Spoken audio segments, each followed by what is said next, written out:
And joining us now, State Department spokesperson Ned Price. Mr. Price, thank you so much for joining us tonight. The Secretary of State said today the U.S. had delivered written responses to Russia's security demands, laying out the United States' core principles and potential areas to work together.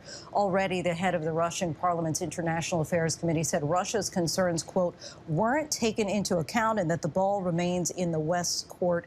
Your reaction to that, is Russia just buying time?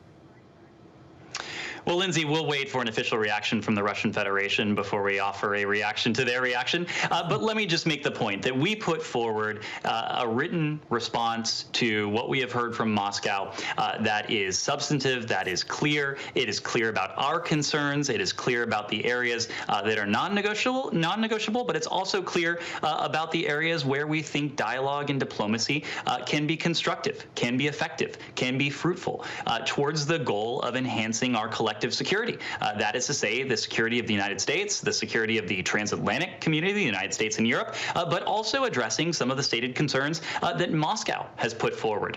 The ball, as you heard from Secretary Blinken today, is now in Moscow's court, but we hope they do choose to engage in a manner that's constructive and useful. Ukraine's foreign minister told ABC News just today that the number of Russian troops across the border was, quote, insufficient for a full-scale offensive, and that instead Russia was currently focused on destabilizing Ukraine. What do you say to the criticism from some in Europe that the U.S. is just playing right into Russia's hands?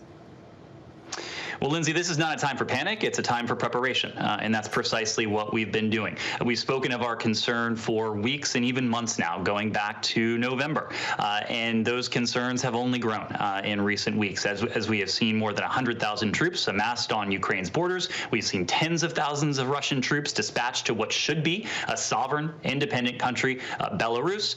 We also know that Moscow has a varied toolkit and playbook and can call upon anything from cyber operations to hybrid operations to the use of proxies and so-called little green men. So we are preparing together with our partners, in the first instance Ukraine, but also with our NATO allies for whatever it is that Moscow might have in store. Whatever it is, we will be ready.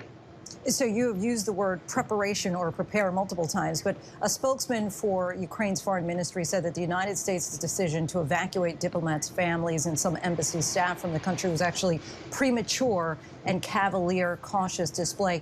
Why did we take that move? Well, I'll tell you what it was about and what it wasn't about. What it was about was one criterion and one criterion alone. That's the safety and security of American diplomats and their families on the ground. That was the only consideration, knowing that Russia has these forces amassed, knowing that the security situation has the potential to deteriorate swiftly if Moscow does go forward with additional aggression. I'll tell you what it wasn't about.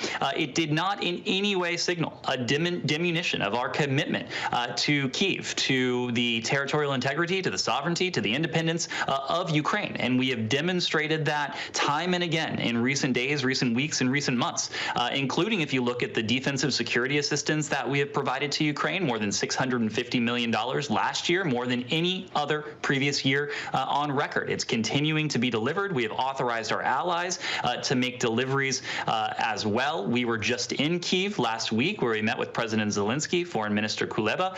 You referenced the Ukrainians know that the United States stands with them. We are redoubling our assistance and our support, and we are gratified that our NATO allies are doing the same. But the spokesman also said that there had been, quote, no drastic changes in the security situation recently.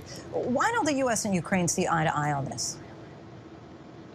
Lindsay, you've heard from us the reasons that we took for moving to what we call authorized departure of certain non-essential, non-emergency employees in Kiev and ordering the families or dependents of our diplomats out of Kiev. And we did that solely based on our concern for their safety and their security. Again, even though the security situation may be stable right now, we know what Vladimir Putin is doing. We know the force posture that he has amassed along Ukraine's borders inside Belarus. We know the force posture and the force that he is already able to project inside of Ukraine. That's all cause for concern.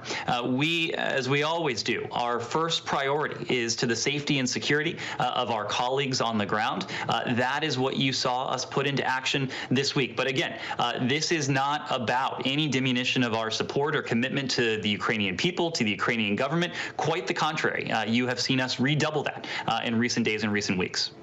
Grateful for the conversation and your insight. State Department spokesperson Ned Price, thank you so much for your time. Thank you. Hi, everyone. George Stephanopoulos here. Thanks for checking out the ABC News YouTube channel. If you'd like to get more videos, show highlights, and watch live event coverage, click on the right over here to subscribe to our channel. And don't forget to download the ABC News app for breaking news alerts. Thanks for watching.